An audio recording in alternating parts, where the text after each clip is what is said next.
வரஹ்மத்துல்லாஹி வபரகாத்துஹ்.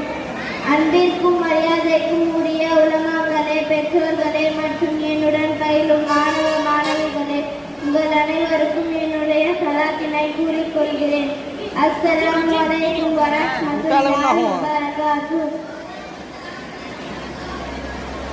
நான் இப்பொழுது தொழுகையின் முக்கியத்துவத்தை பற்றி பேச வந்துள்ளேன். நஹ்மது வ நுஸல்லி அலா ரசூலில் கரீம்.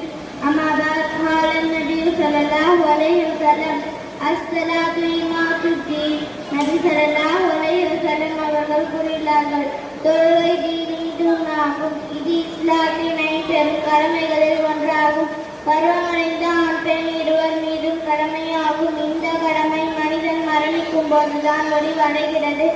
ஊரில் இருக்கும் போது, பயணத்தில் இருக்கும் போது, ஆரோக்கியமாக இருக்கும் போது, நோயாளியாக இருக்கும் போது தொழுகையை அதன் நேரத்தில் நிறைவேற்றுவது அவசியமாகும். தொழுகை நிலைநாட்டுமாறு 80 இடங்களில் அல்லாஹ் தஆலா தொழுகையை கட்டளையிட்டுள்ளான். நபி ஸல்லல்லாஹு அலைஹி வஸல்லம் அவர்கள் உயிர் பிரியும் கடைசி வேளையில் கூட தொழுகையை வலியுறுத்தினார்கள்.